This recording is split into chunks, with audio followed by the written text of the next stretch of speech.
I don't know how to start improving my life. Someone might say that. And I would say, well, you're not aiming low enough. There's something you could do that you are regarding as trivial, that you could do, that you would do, that would result in an actual improvement. But it's not a big enough improvement for you, so you won't lower yourself enough to take the opportunity.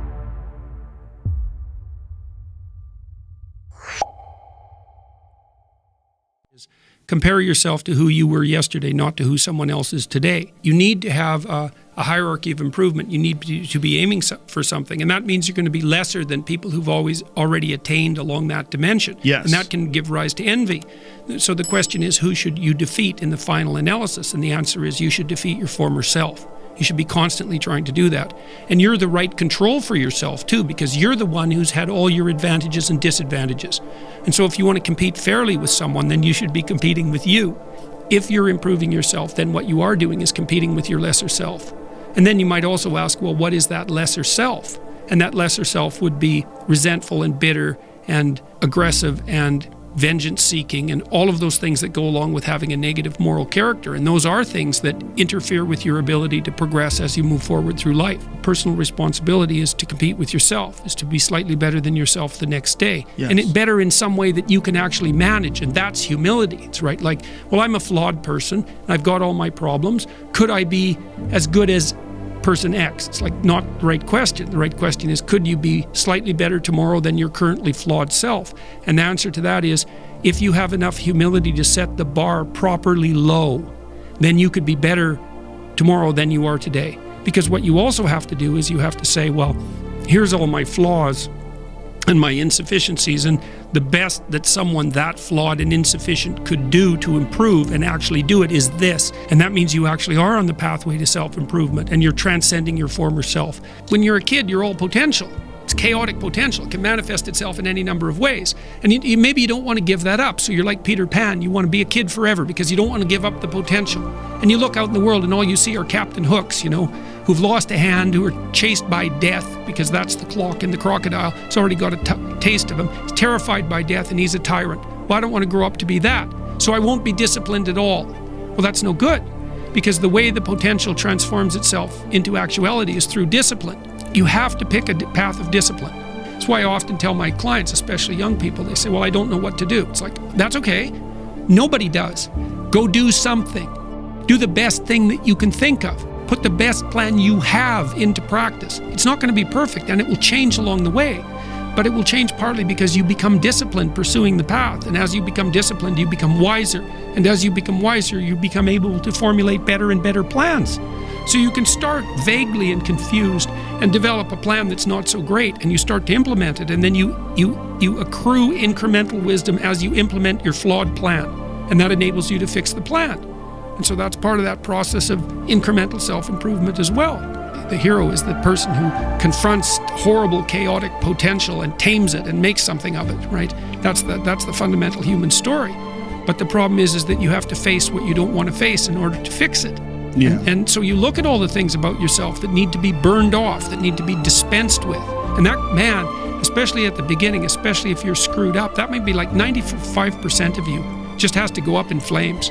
And it's painful. Even some of that stuff that you have to burn off doesn't want to die. And it'll scream in agony while you're burning it off. It's not pleasant. But if you know that you're the thing that can transcend your problems, most fundamentally, if you know you're the thing that, if it faces the problems, can transcend them, then you have the faith that would enable you to take stock of who you are. Even if things are going really well for you now, there's going to be a time in the future where things are rough.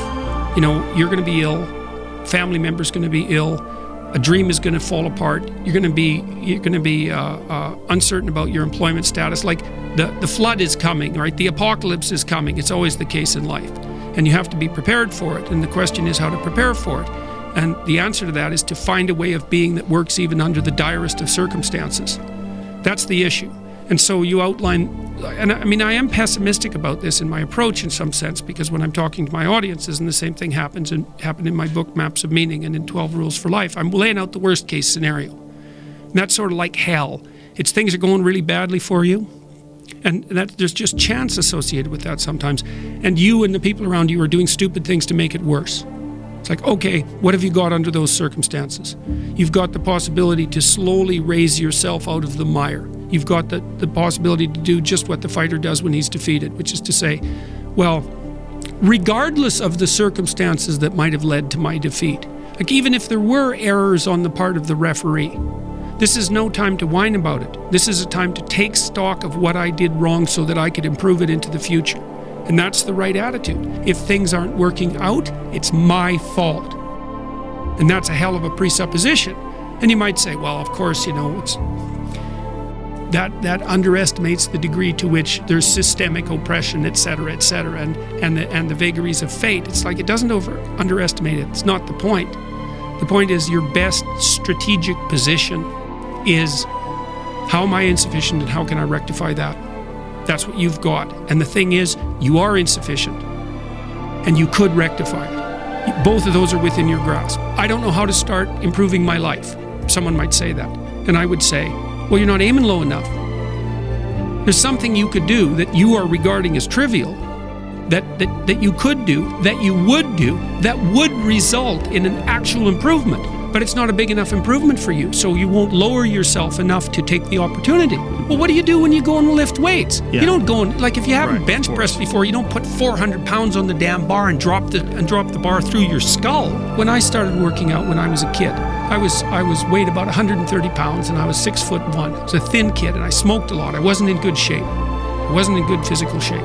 And I went to the gym and it was bloody embarrassing, and people would come over and help me with the goddamn weights. Here's how you're supposed to use this. It was humiliating. And maybe I was pressing 65 pounds or something at that point. But what am I going to do? I'm going to lift up 150 pounds and injure myself right off the bat?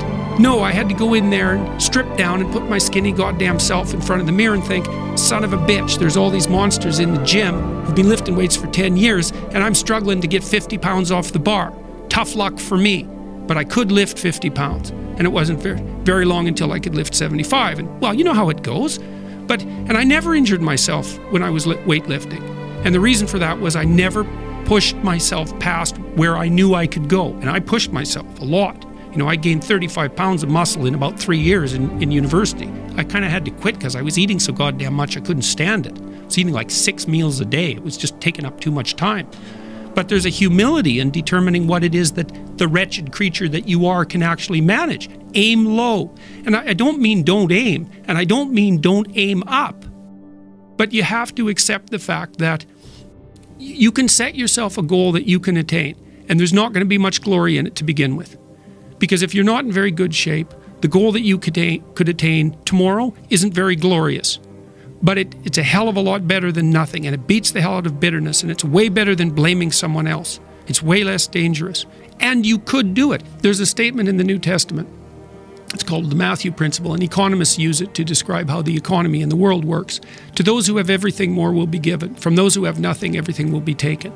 It's like what's very pessimistic in some sense, because it means that as you start to fail, you fail more and more rapidly. But it also means that as you start to succeed, you succeed more and more rapidly.